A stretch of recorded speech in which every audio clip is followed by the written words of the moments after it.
Zer dugu gazteok esateko? Zein hausnarketek gurutzatzen gaituzte? Nola begiratzen diogu etorkizunari? 11 dira gazte ahotsa gorpuztu eta entzunanaztearen inguruan bururatzen zaizkigun galderak. Guri dagokigu horiei guztiei erantzun bat bilatzea.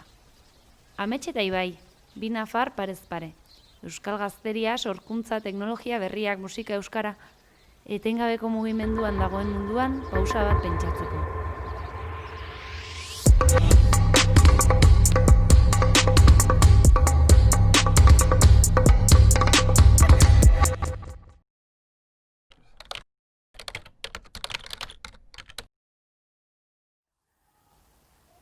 Iruditzen zait, euskarazko komunikabideen kontsumo hori, aldatzen dela asko gazteria taldearen arabera. Euskal Herrian edo behintzat Euskal Herriko parte askotan badirela bi burbuila.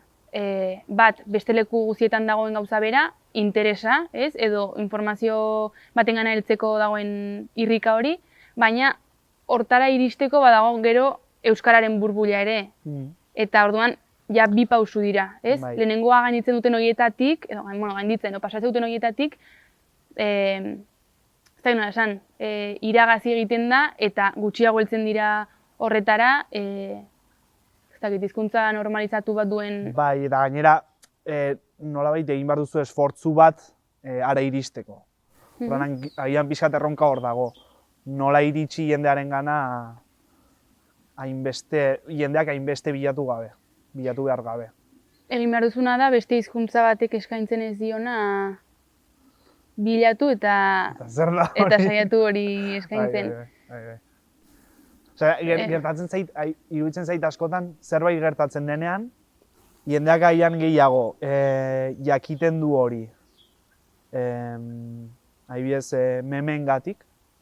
Osa, orain dauden meme kontu ezberdinengatik, komunikabidetatik baina. Osa, nolabait baudere olako... Baina gutxinaka hori ere ari da bere lekua hartzen eta nahiz eta hori memekin izan, azkenan informazio hori heltzen baldin bada jendearengana.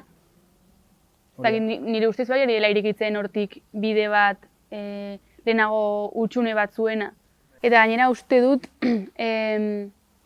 lortzen ari dela orain arte talde horretan edo euskal komunitate horretatik kanpo zegoen jende asko iskat gutxinaka hurbiltzea. Egia da jotzen dela askotan beste hizkuntzetara, baina bueno. Baina hori ere errealitatearen parte da. Bai.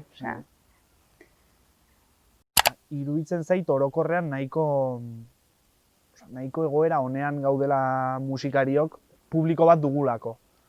Osea, euskalduna den jendea orokorrean, baina euskal musikarekin badu lotura bat.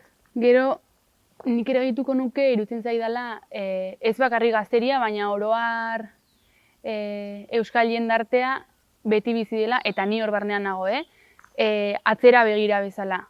Dena dola pixkat beranduago, ez? Ondoko estatuetan jartzen da modan ez dakitzer, eta hemen, hasieran ez, gero gutxinaka ikusten dugu, igual ez dugu kalterik egiten, eta hortik ez dakitzen batera orduan bai onartzen da. Egia da, talde batzuk jarraitu dutela musika bera egiten, ez? Eta badagoela tendentzia bat antzeko musika egitera eta nostalgia horretara jotzearena edo. Baina ari direla gauza berriak sortzen, bizkat konplexurik gabe, ez? Baina egia da, nolabait euskal musika jendeak normalean erlazionatzen duela estetika batekin eta kontatzeko gauza batzuekin. Gero eta gutxiago. Gero eta gutxiago, baina oraindik ere hori dela normalena, ez? Orduan. Ez zait iruditzen niri euskal musika kolako gaitegi berezi, bai, badu gaitegi berezi bat, orain arte gutxienez dena kantatu zaio edo gehienetan kantatu zaio herriari. Bai, osea, orain arte nire iruditzen zait Euskal Herriaz hitz egin duela euskal musika, ez? Euskal Herrian dauden eta egon diren arazoetaz, egoera ezberdinetaz. Eta hainbatean iruditzen zait importantea dela hori ere, Baina, ulertzen duzu ere gaur egun ere 2020an ere horri buruz hitz egitea. Egin batean bai. Osea, uste duzu beharrezkoa dela? Euskara olako horri bat baldin bada, edo euskara edo gure herria bera, folio bat balitz horrela legoke, pentsa. Ez? Guk lortu nahi baldin badugu, hau normal geratzea, zuzen geratzea, bai ala bai egin behar duguna da alderantzizko ez dakit irudi bat edo, ulertzen. Osea, hola baldin badago tolestua, hau lortzeko ez dugu nahikoa honekin. Hau egin beharko dugu normal geratzeko. Iruditzen zait, marra batzuk pasa behar direla, gero marran geratu ahal izateko.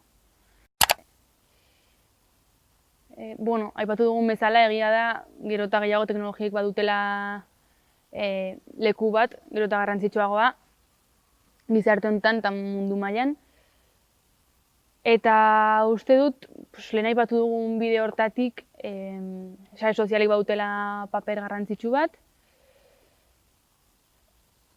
Arriskutsua ere iruditzen zait, baina ez dakit ere gehiagi dagoen gure esku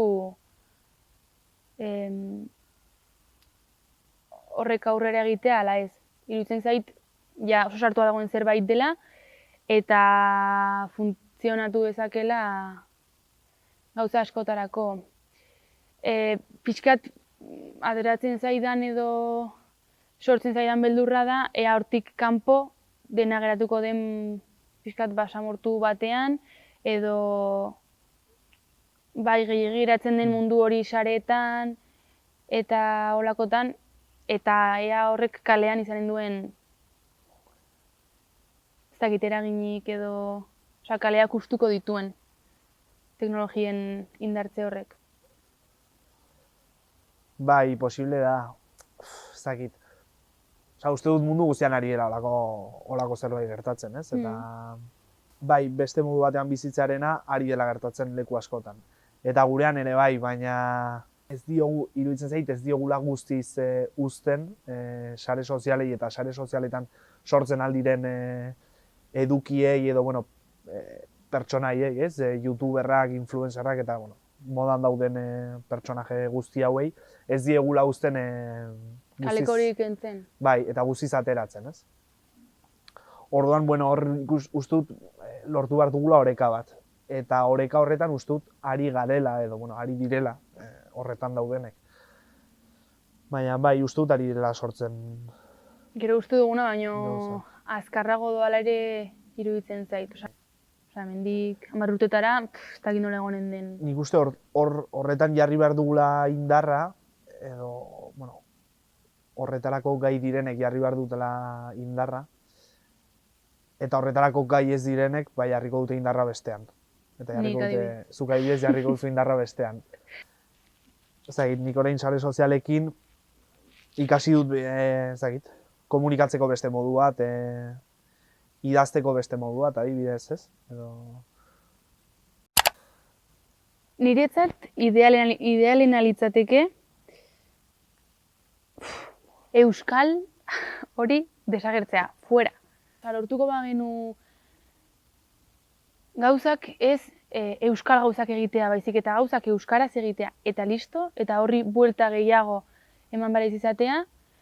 Bai, azkenan euskara bihurtzea, euskara bilakatzea komunikatzeko tresna, baina horretan pentsatu gabe, ez?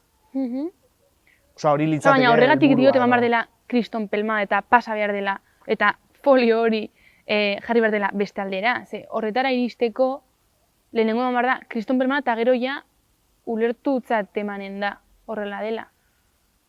Beti daude gauza normalak eta euskal gauza hori. Gauza normalak komatxo artean eta euskal gauza hori.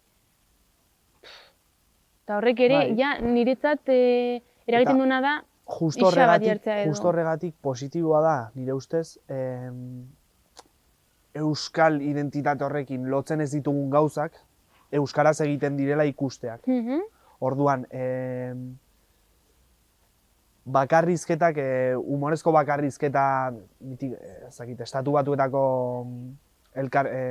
humore mota hori, ez? Stand-up komedi edo bakarrizketak, monologo batekin eta holakoak euskaraz ikusteak, eta hori izan daiteke, edo izan daiteke musika, edo izan daiteke podcastak, edo, bueno, edo zinema, edo seriak adibidez, sortzea holako gauzak munduaz hitz egiten dutenak, ez? Eta ingurukoaz hitz egiten dutenak, baina ez, euskaraz eginak eta euskaraz kontatuak, baina gauza unibertsalei buruz edo, ezakit.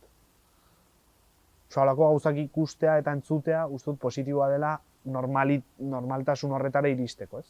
Euskaraz egiten badira, euskaraz ez dakitenek ere, interesa izanen dute. Ikusiko dutelako, Ari dela zerbait galtzen. claro, Bai. ari dela zerbait galtzen eta aukera hori duelako.